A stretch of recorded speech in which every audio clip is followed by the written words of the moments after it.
Min sista chans. Kapitel 1. Lägenheten på andra sidan stan. När Erik lämnade mig sa han inte att han lämnade mig. Han sa att han behövde luft. Det var en tisdag kväll i november.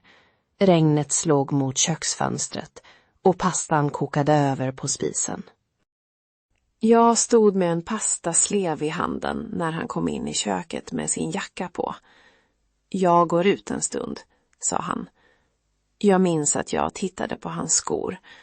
Han hade tagit på sig de svarta skorna, inte de gamla träningsskorna som han brukade ha när han bara skulle köpa mjölk.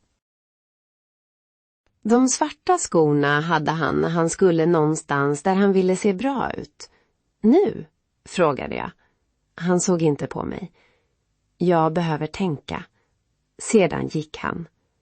Pastan blev mjuk och klibbig. Jag stängde av spisen, satte mig vid köksbordet och väntade. Först väntade jag argt, sedan oroligt. Sedan med mobilen i handen. Vid midnatt skrev jag: "Kommer du hem?" Han svarade inte. 3:00 på natten kom ett meddelande. "Jag sover hos Jonas. Vi pratar imorgon." Men nästa dag pratade vi inte. Dagen efter kom han hem när jag var på jobbet och hämtade en väska. På fredag kväll satt vi i vardagsrummet på var sin sida av soffbordet och han sa orden jag redan hade förstått. "Jag tror inte att jag kan vara den du behöver." Jag ville skrika att han inte ens hade försökt. Jag ville fråga vem hon var, för det fanns någon. Det visste jag. Inte från bevis, från tystnaden i hans kropp, från hur han hade börjat lägga mobilen med skärmen neråt, från hur han låg åt något som inte var jag. Men jag frågade inte. Jag var rädd för svaret. Istället sa jag: "Okej." Det var det största lögnen jag någonsin hade sagt. Efteråt blev mitt liv mycket litet. Jag gick till jobbet. Jag handlade. Jag åt yoghurt direkt ur förpackningen. Jag sov på min sida av sängen, fast hela sängen var min nu. Jag städade bort hans tandborste, men lät hans blå mugg stå kvar i skåpet. Jag sa till människor att det var lugnt. "Det är klart att det är tråkigt", sa jag. "Men vi är vuxna." Vuxna. Som om vuxna människor inte kunde gå sönder. 1 år gick. Sedan 1/2 år till. Jag fyllde 36 och firade med min syster Lina på en tapasrestaurang där musiken var för hög. Hon höjde sitt glas och sa: "För nya början." Jag log. Ja, men jag började inte om. Jag stannade bara kvar i ruinerna och kallade det vardag. Tills jag en dag fick ett samtal från en okänd mäklare.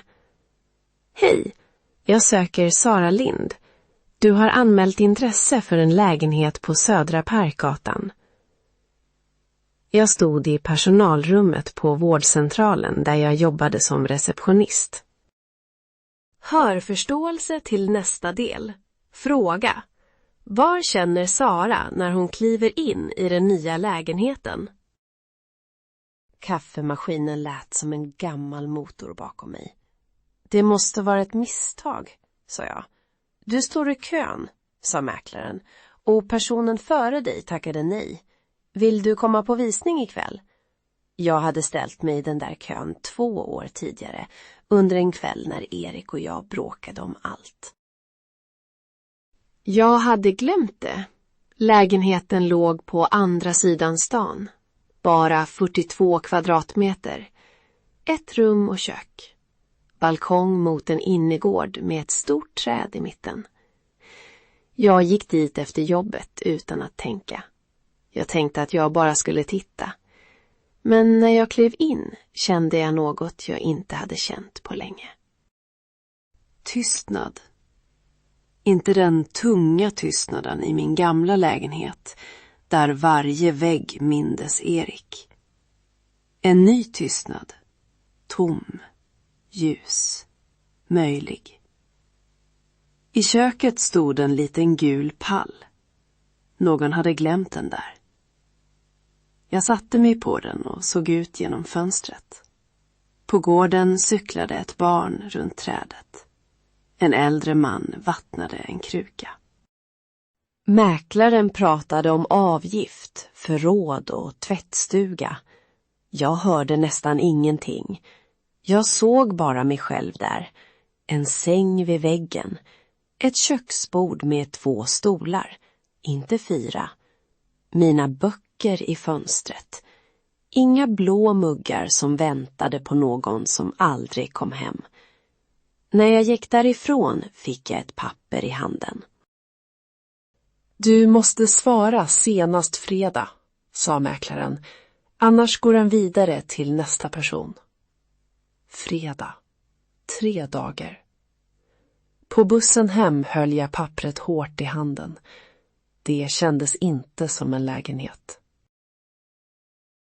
Det kändes som min sista chans att lämna det liv där jag fortfarande väntade på en man som redan hade gått. Kapitel 2. Han som kom tillbaka. Jag berättade för Lina samma kväll. Hon satt i min soffa med benen under sig och en kopp te i handen. Lina var 2 år yngre än jag, men ibland kändes hon som min stora syster. Hon hade alltid korta svar på långa problem. Ta den, sa hon. Du har inte ens sett bilderna. Jag behöver inte. Det är dyrt. Du har råd. Det är på andra sidan stan. Bra. Jag gick fram och tillbaka över vardagsrumsgolvet. Tänk om jag ångrar mig. Lina ställde ner koppen. Sara, du har redan ångrat dig i 1,5 år. Prova något annat. Jag ville bli arg, men jag kunde inte, för hon hade rätt. Nästa dag tog jag ledigt 1 timme och gick till banken. På vägen dit passerade jag ett café där Erik och jag brukade äta frukost på lördagar. De hade bytt markis. Förr var den grön. Nu var den mörkröd. Det gjorde ont på ett konstigt sätt. Som om staden hade gått vidare snabbare än jag. Bankkvinnan hette Mona. Hon hade silverfärgat hår och en röst som gjorde svåra saker enkla. Hon tittade på mina papper och nickade. Det är möjligt, sa hon. Är du säker? Ja, men du måste bestämma dig snabbt. Alla sa det. Snabbt. Som om jag var en person som kunde bestämma mig snabbt. När jag kom tillbaka till jobbet låg ett sms på mobilen. Från Erik. Jag stannade mitt i korridoren. Mitt namn stod fortfarande i hans telefon som Sara Hjärta. Det visste jag inte, men jag såg hans namn och min kropp reagerade innan jag hann tänka. Hjärtat slog hårt. Händerna blev kalla. Hej, kan vi ses ikväll? Jag behöver prata med dig. Jag läste meddelandet säkert 10 gånger. Sedan gick jag in på toaletten och låste dörren. Jag satte mig på locket och stirrade på skärmen. Han behövde prata. Nu. Inte när jag grät på badrumsgolvet. Inte när jag fyllde år och låtsades vara glad. Inte när jag såg honom på stan med en kvinna i beige kappa och gick in i första bästa butik för att inte möta hans blick. Hörförståelse till nästa del. Fråga. Vad gör Erik när Sara inte svarar på hans meddelande? Nu när jag hade fått en chans att gå vidare, då behövde han prata. Jag ringde Lina. Svara inte, sa hon direkt. Du vet inte ens vad jag ska säga. Jo, Erik har skrivit. Jag blev tyst. Hur visste du? För livet har dålig humor. Jag skrattade, fast jag nästan grät. Tänk om något har hänt. Då kan han skriva vad? Tänk om han ångrar sig. Lina suckade. Inte irriterat, sorgset. Sara, frågan är inte om han ångrar sig. Frågan är vad du gör om han gör det. Efter jobbet gick jag hem långsamt. Hela vägen kändes mobilen som en varm sten i fickan. När jag kom upp till min lägenhet stod han utanför dörren. Erik. Han hade samma mörka hår, lite längre nu. Samma jacka som förr. Samma sätt att luta sig mot väggen med händerna i fickorna. Som om han både väntade och ville fly. Jag stannade flera meter bort. Hej, sa han. Ett enkelt ord.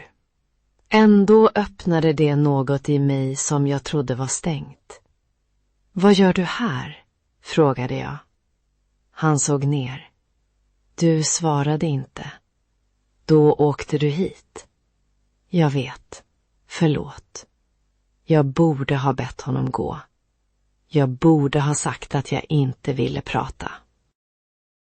Men jag stod där med nycklarna i handen och kände mig plötsligt som den gamla Sara.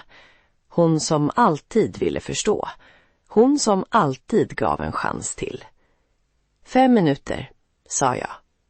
Vi gick in. Han såg sig omkring i hallen. Hans blick stannade på skohyllan, på tavlan vi köpte tillsammans på en loppis, på köket där pastan hade kokat över den där kvällen. Det ser likadant ut, sa han. Ja. Det var inte menat som en anklagelse, men det blev det ändå. Vi satte oss vid köksbordet. Han drog handen genom håret. Jag gjorde fel, sa han. Jag svarade inte. Jag var feg. Jag borde ha pratat med dig. Jag borde inte ha gått så där. Hans röst skakade lite. Det hade jag inte väntat mig. Var det hon? Frågade jag. Frågan kom så snabbt att jag nästan inte hörde mig själv. Han stelnade. Sedan nickade han.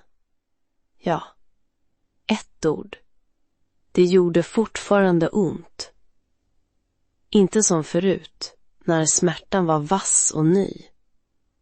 Nu var den djupare, som ett gammalt blåmärke man råkar trycka på. Är ni fortfarande tillsammans? Nej, jag skrattade kort. Så nu kommer du hit? Det är inte därför. Inte? Han såg på mig då. Jag har tänkt på dig varje dag. Jag ville kasta ut honom. Jag ville lägga huvudet mot hans bröst. Båda sakerna var sanna. Kapitel 3. Den gamla dörren. Erik stannade i mer än 5 minuter. Han stannade i nästan 2 timmar. Vi drack te.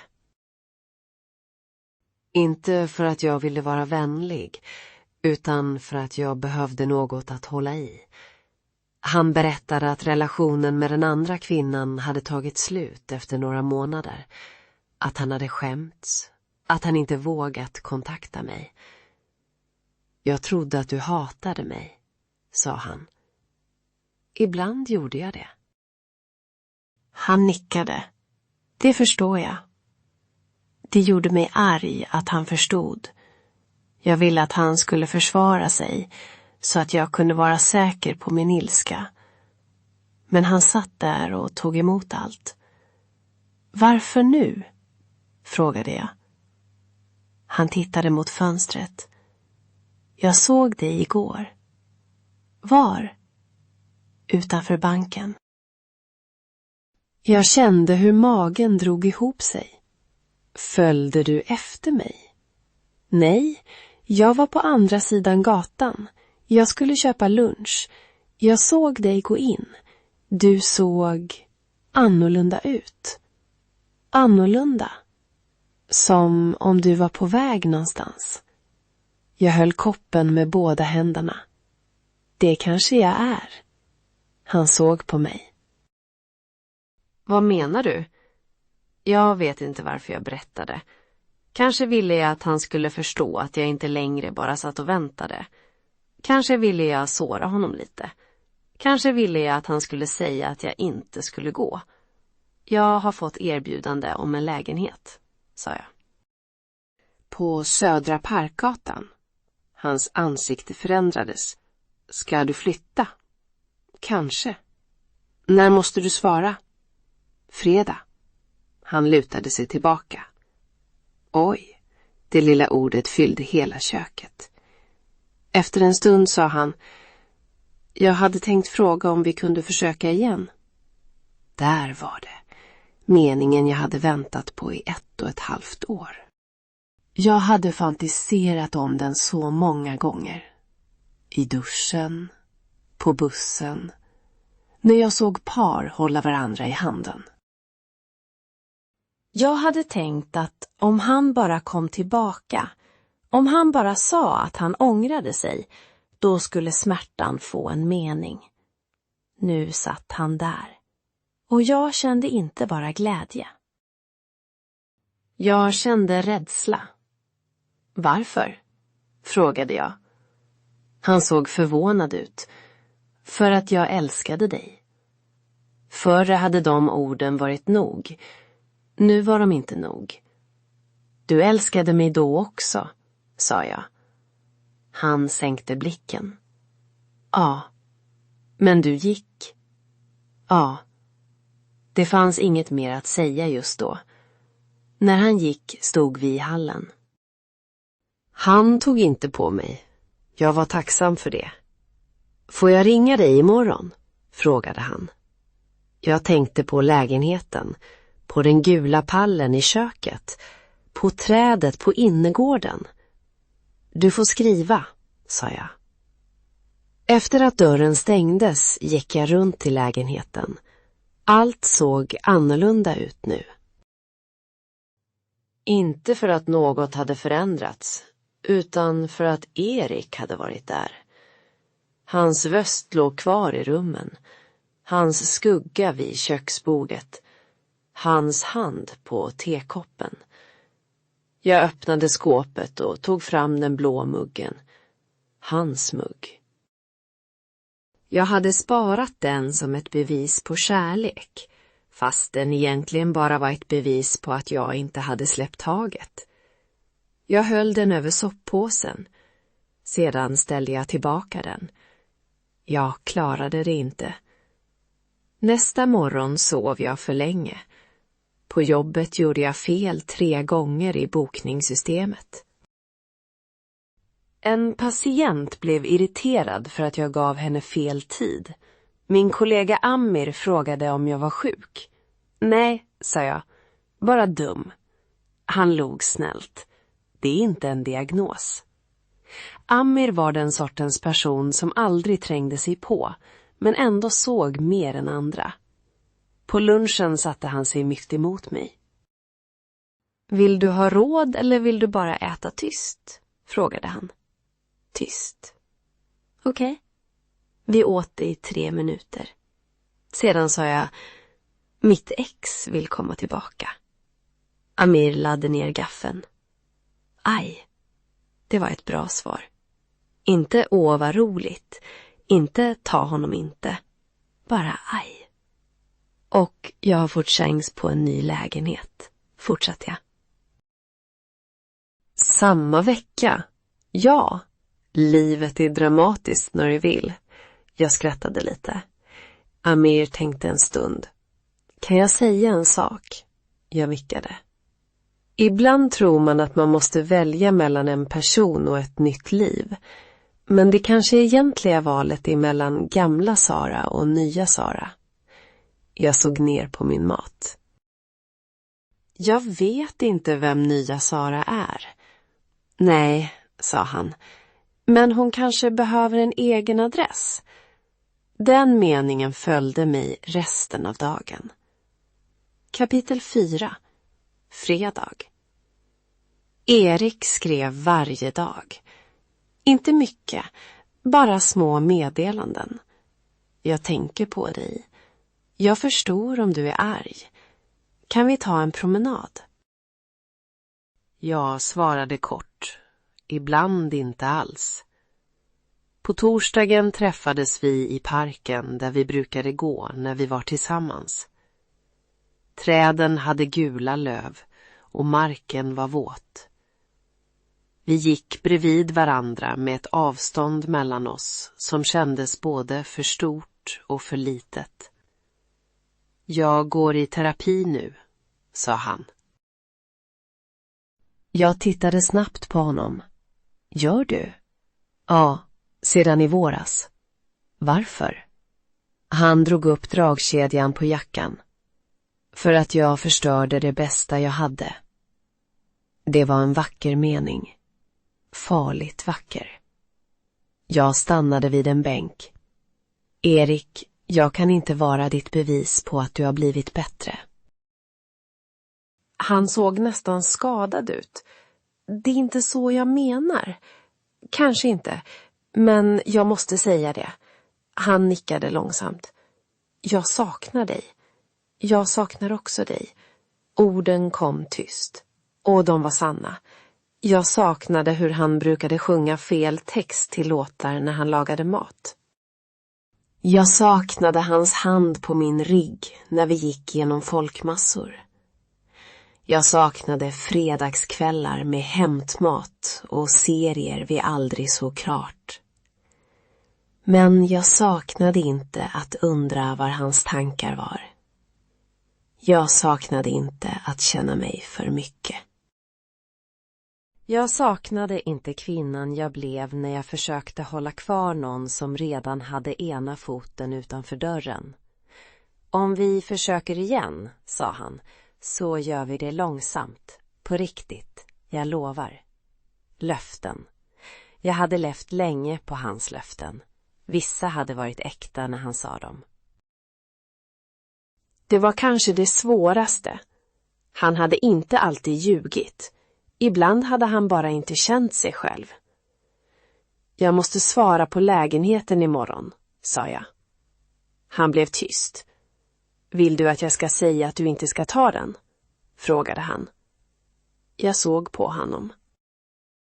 Det var kanske första gången på länge som han frågade vad jag verkligen ville, istället för att bara fylla rummet med sin egen rädsla. Jag vet inte, sa jag. Då säger jag inte det. Vi fortsatte gå. När vi skildes åt kramade han mig. Jag hade tänkt säga nej till kramen, men kroppen hann före. Hans jacka luktade tvättmedel och kall luft. Inte hemma längre, bara bekant. Jag grät inte förrän jag kom hem. På fredagsmorgonen vaknade jag 5:00. Det var fortfarande mörkt ute. Lägenheten var kall. Jag gjorde kaffe och satte mig vid köksbordet med mäklarens papper framför mig. Svara senast fredag. Jag tog fram ett tomt papper och skrev 2 rubriker. Stanna, flytta. Under stanna skrev jag Erik kanske kommer tillbaka. Det är tryggt. Jag slipper packa. Jag vet vem jag är här. Under flytta skrev jag får andas. Jag får börja om. Jag väljer själv. Jag vet inte vem jag blir. Den sista meningen skrämde mig mest. Jag vet inte vem jag blir. Men när jag läste den igen kände jag något annat också. Inte bara rädsla. Nyfikenhet. 8:00 ringde Lina. Har du svarat? Nej. Vill du att jag ska komma? Nej, jag måste göra det själv. Hon blev tyst. Hörförståelse till nästa del. Fråga. Vad väljer Sara när Erik vill laga middag som förr? Sedan sa hon, då är jag stolt redan nu. Efter samtalet gick jag in i sovrummet. På garderobsgolvet stod en tom flyttlåda som jag hade hämtat från förrådet men inte vågat använda. Jag vecklade upp den.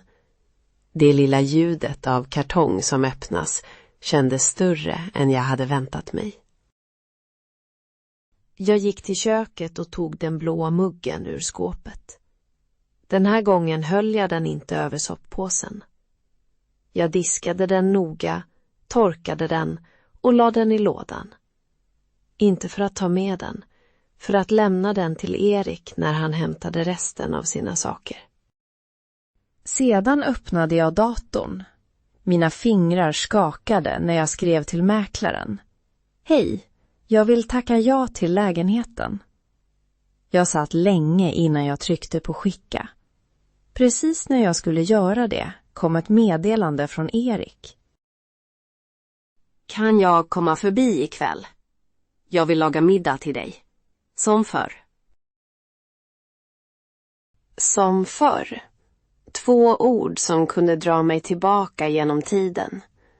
Jag såg på skärmen, på hans meddelande, på mitt oskickade svar till mäklaren. Där var min sista chans. Inte chansen att få Erik tillbaka. Chansen att inte förlora mig själv igen. Jag tryckte på skicka. Kapitel 5. Middagen. Erik kom ändå på kvällen. Jag hade skrivit att han kunde komma för att hämta några saker, men att vi inte skulle äta middag. Han svarade bara, jag förstår.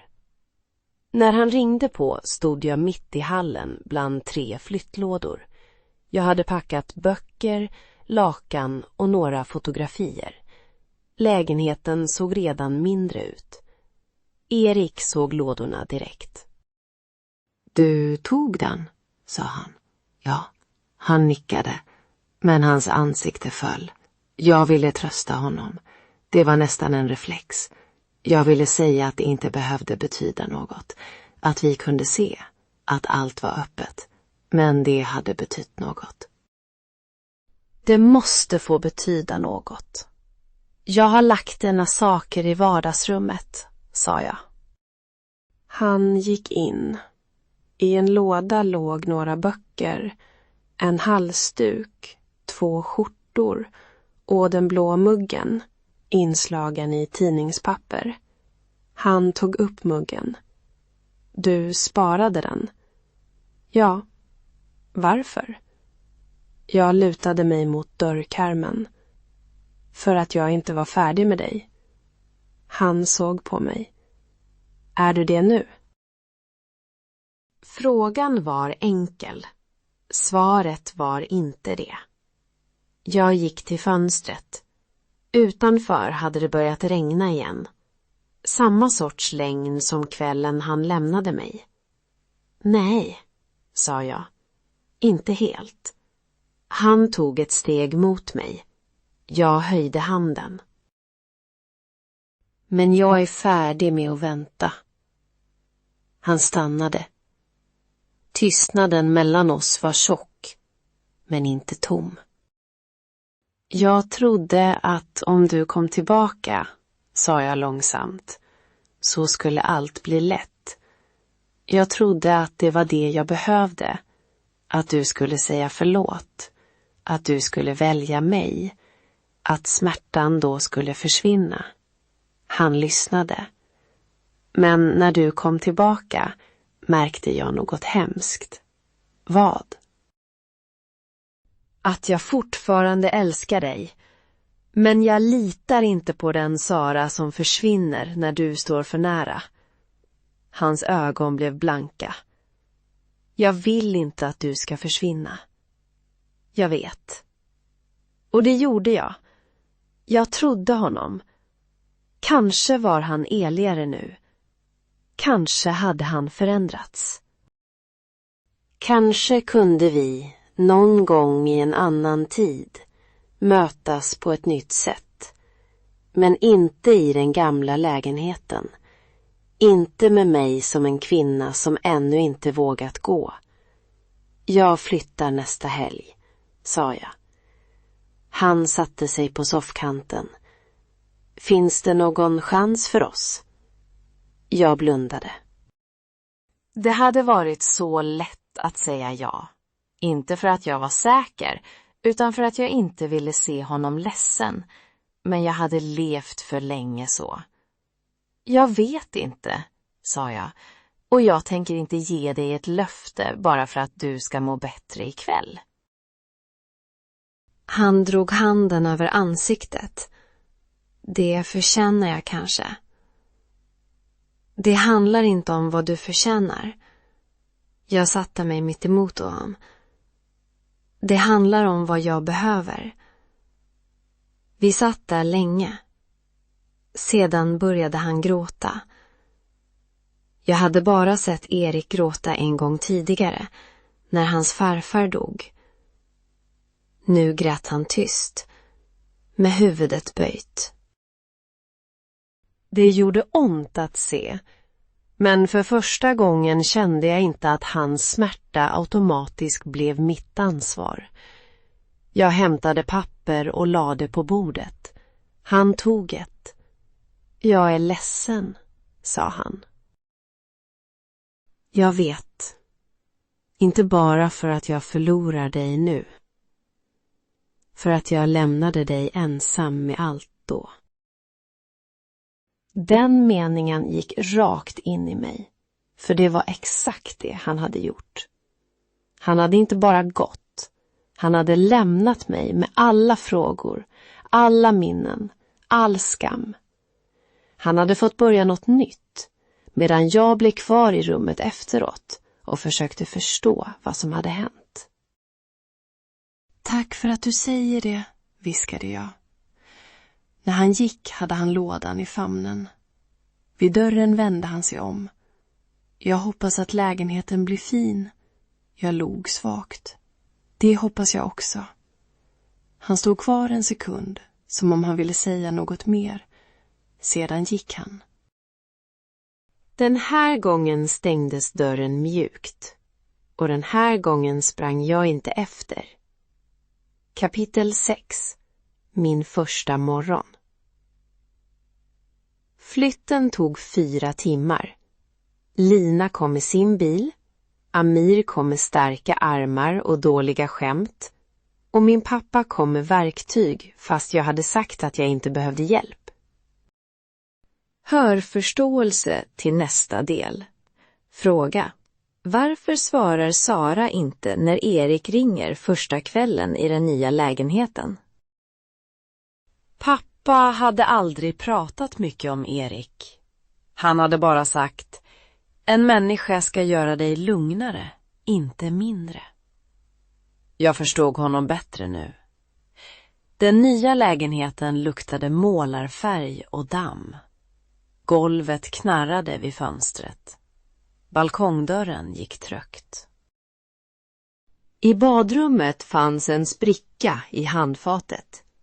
Den var inte perfekt, men den var min. När alla hade gått stod jag ensam i rummet. Lådorna var staplade längs väggarna. Sängen var inte monterad. Jag hade ingen soffa än. Bara en madrass på golvet och 2 lampor. Jag åt pizza direkt ur kartongen på den gula pallen som fortfarande stod kvar i köket.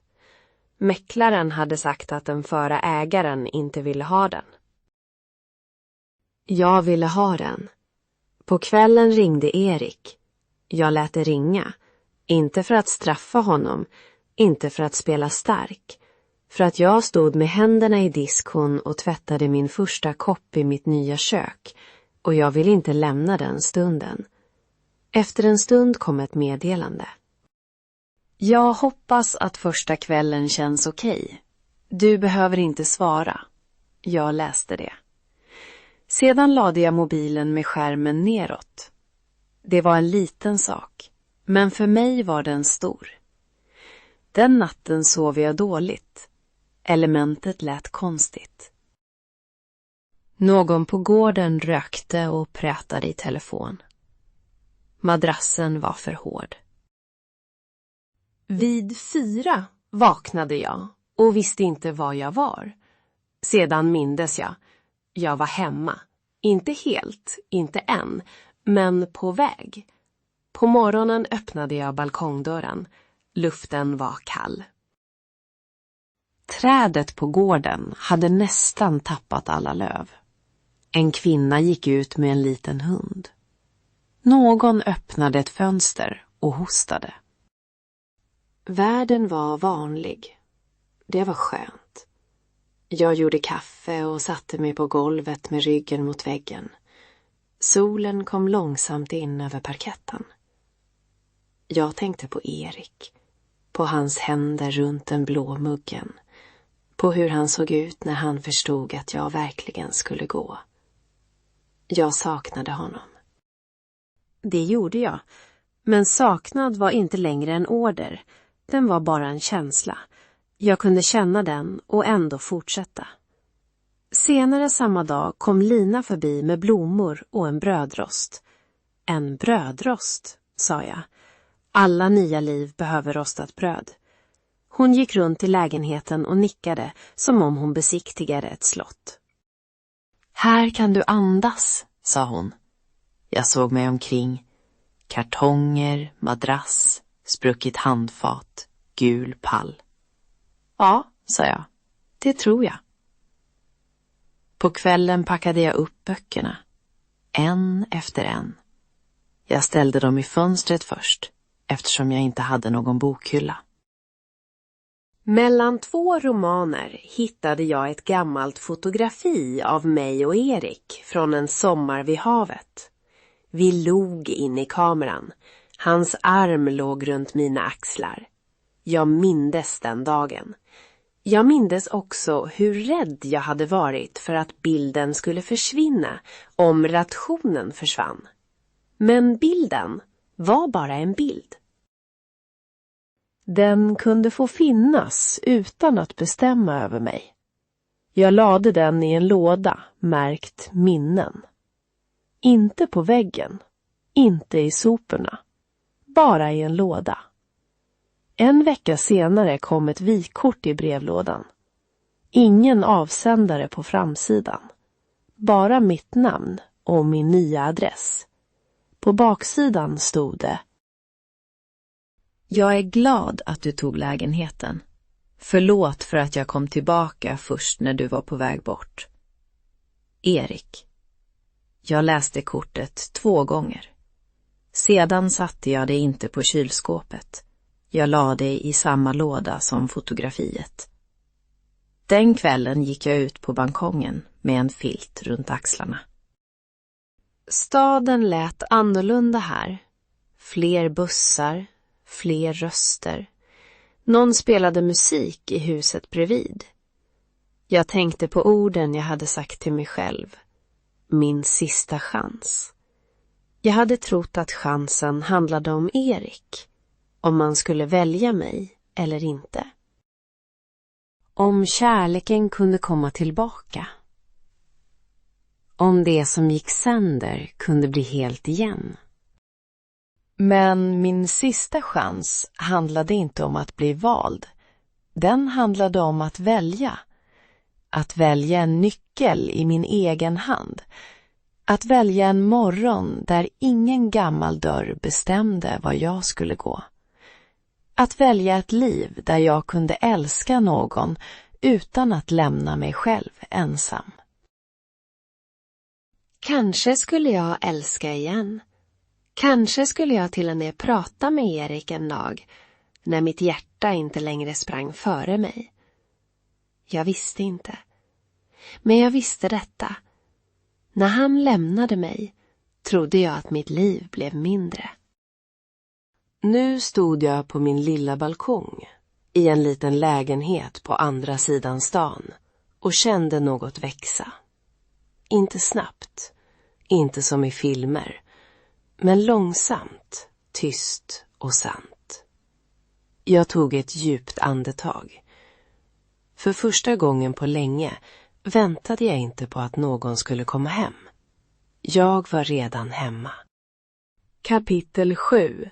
Frågor och viktiga ord. Nu är berättelsen slut. Innan vi avslutar går vi igenom 4 frågor till texten. Lyssna gärna och svara själv först. Sedan hör du svaret. Fråga 1. Varför känns den nya lägenheten som Saras sista chans? Svar. Den känns som hennes sista chans eftersom den ger henne en konkret möjlighet att lämna väntan på Erik och börja välja sig själv. Fråga 2. Vad händer precis när Sara ska bestämma sig för lägenheten? Svar. Precis då kommer Erik tillbaka. Han säger att han har gjort fel, att han saknar henne och att han vill försöka igen. Fråga 3. Varför säger Sara inte ja direkt till Erik? Svar. Hon märker att kärlek inte räcker om hon samtidigt förlorar sig själv. Hon vill inte tillbaka till ett liv där hon bara väntar. Fråga 4. Vad väljer Sara i slutet av berättelsen? Svar. Hon väljer att flytta och börja om. Hon kan sakna Erik, men hon låter inte saknaden bestämma över hennes liv. Nu går vi igenom 20 viktiga ord från berättelsen. 1. Lämna. Att gå bort från någon eller något och inte stanna kvar. Exempel. Erik lämnar Sara och hon blir ensam med alla frågor. 2. Midnatt. Klockan 12 på natten. Exempel. Vid midnatt skriver Sara ett meddelande till Erik. 3. Meddelande. En kort text som man skickar till någon, till exempel med mobilen. Exempel. Sara får ett meddelande från Erik när hon försöker gå vidare. 4. Bevis. Något som visar att något är sant. Exempel. Sara har inga bevis, men hon känner att något är fel. 5. Tystnad. När ingen säger något eller när allt är stilla. Exempel. Tystnaden i lägenheten känns tung efter att Erik har gått. 6. Mäklare. En person som hjälper människor att köpa eller sälja en bostad. Exempel. En mäklare ringer Sara om en lägenhet på andra sidan stan. 7. Visning. Ett tillfälle när man får titta på en bostad som man kanske vill köpa eller hyra. Exempel. Sara går på visning efter jobbet. Avgift. Pengar som man betalar regelbundet för något. Exempel. Mäklaren pratar om avgift för råd och tvättstuga. 9. Förråd. Ett litet rum där man kan förvara saker. Exempel. I informationen om lägenheten finns också ett förråd. 10. Tvättstuga. Ett gemensamt rum där man kan tvätta kläder. Exempel. Mäklaren berättar var tvättstugan finns. 11. Korridor. En lång, smal gång inne i en byggnad. Exempel. Sara stannar mitt i korridoren när hon ser Eriks sms. 12. Anklagelse. Ord som låter som att man säger att någon har gjort fel. Exempel. När Sara säger ja, låter det nästan som en anklagelse. 13. Feg. Rädd på ett sätt som gör att man inte vågar göra rätt sak. Exempel. Erik säger att han var feg när han lämnade henne. 14. Blåmärke. Ett märke på kroppen efter ett slag. Här används det också bildligt om gammal smärta. Exempel. Smärtan känns som ett gammalt blåmärke när Sara pratar med Erik. 15. Terapi. Samtalshjälp när man vill förstå sig själv och må bättre. Exempel. Erik säger att han går i terapi. 16. Löfte. Något man säger att man ska göra och som andra ska kunna lita på. Exempel. Sara har levt länge på Eriks löften. 17. Flyttlåda. En låda som man packar saker i när man ska flytta. Exempel. Sara viker upp en flyttlåda och börjar packa. 18. Saknad. Känslan av att längta efter någon eller någon som inte är där. Exempel. Sara saknar Erik, men saknaden bestämmer inte längre över henne. 19. Vykort. Ett kort med bild eller korttext som man skickar med posten. Exempel. En vecka senare får Sara ett vykort från Erik. 20. Avsändare. Personen som skickar ett brev eller kort. Exempel. På vykortet finns ingen avsändare på framsidan. Nu går vi igenom 10 viktiga uttryck från berättelsen. Behöva luft. Att behöva vara ensam en stund eller få avstånd från en situation. Exempel. Erik säger att han behöver luft, men Sara förstår att något större är fel. 2. Lägga mobilen med skärmen neråt. Att lägga mobilen så att andra inte kan se vad som händer på skärmen. Exempel. Sara märker att Erik börjar lägga mobilen med skärmen neråt. 3. Gå sönder. Att bli mycket ledsen eller känna sig trasig inuti. Exempel. Sara säger att vuxna också kan gå sönder. 4. Börja om. Att starta på nytt efter något svårt. Exempel. Lina skålar för nya början, men Sara har inte börjat om ännu. 5. Gå vidare. Att fortsätta livet efter sorg, separation eller problem. Exempel. När Sara får chansen till lägenheten kan hon äntligen gå vidare. 7. Ta en promenad. Att gå ut och gå tillsammans, ofta för att prata lugnare. Exempel. Erik frågar om de kan ta en promenad. Ha ena foten utanför dörren.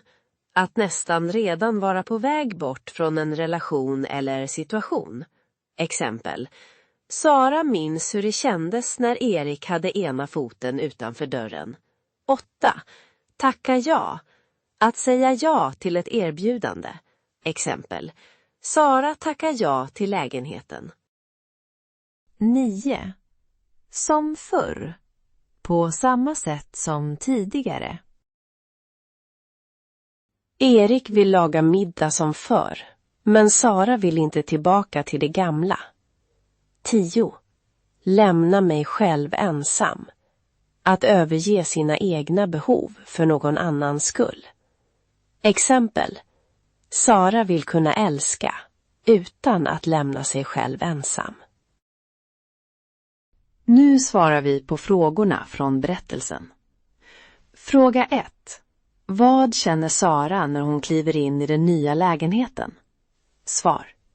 Hon känner en ny tystnad som är tom, ljus och möjlig. Fråga 2. Vad gör Erik när Sara inte svarar på hans meddelande? Svar. Han åker hem till henne och står utanför dörren. Vi fortsätter med fler svar från berättelsen. Fråga 3. Vad väljer Sara när Erik vill laga middag som förr? Svar. Hon tackar ja till lägenheten och väljer att inte förlora sig själv igen. Fråga 4. Varför svarar Sara inte när Erik ringer första kvällen i den nya lägenheten? Svar. Hon vill stanna kvar i sin egen nya stund och inte lämna den. Nu repeterar vi 4 ord och 2 uttryck från berättelsen. Lämna. Att gå bort från någon eller något och inte stanna kvar. Midnatt. Klockan 12 på natten. Meddelande. En kort text som man skickar till någon, till exempel med mobilen. Bevis. Något som visar att något är sant. Behöva luft. Att behöva vara ensam en stund eller få avstånd från en situation. Lägga mobilen med skärmen neråt. Att lägga mobilen så att andra inte kan se vad som händer på skärmen. Vi fortsätter med 4 ord och 2 uttryck från berättelsen. Tystnad. När ingen säger något eller när allt är stilla. Mäklare. En person som hjälper människor att köpa eller sälja en bostad. Visning. Ett tillfälle när man får titta på en bostad som man kanske vill köpa eller hyra. Avgift. Pengar som man betalar regelbundet för något. Gå sönder. Att bli mycket ledsen eller känna sig trasig inuti. Börja om. Att starta på nytt efter något svårt. Vi fortsätter med 4 ord och 2 uttryck från berättelsen. Förråd. Ett litet rum där man kan förvara saker. Tvättstuga. Ett gemensamt rum där man kan tvätta kläder. Korridor. En lång smal gång inne i en byggnad. Anklagelse. Ord som låter som att man säger att någon har gjort fel. Gå vidare. Att fortsätta livet efter sorg, separation eller problem. Ta en promenad. Att gå ut och gå tillsammans, ofta för att prata lugnare. Vi fortsätter med 4 ord och 2 uttryck från berättelsen. Feg. Rädd på ett sätt som gör att man inte vågar göra rätt sak. Blåmärke. Ett märke på kroppen efter ett slag. Här också en bild för gammal smärta. Terapi. Samtalshjälp när man vill förstå sig själv och må bättre. Löfte. Något man säger att man ska göra och som andra ska kunna lita på. Ha ena foten utanför dörren. Att nästan redan vara på väg bort från en relation eller situation. Tacka ja. Att säga ja till ett erbjudande. Vi fortsätter med 4 ord och 2 uttryck från berättelsen. Flyttlåda. En låda som man packar saker i när man ska flytta. Saknad. Känslan av att längta efter någon eller något som inte är där. Vykort. Ett kort med bild eller korttext som man skickar med posten. Avsändare. Personen som skickar ett brev eller kort. Som förr. På samma sätt som tidigare. Lämna mig själv. Ensam. Att överge sina egna behov för någon annans skull.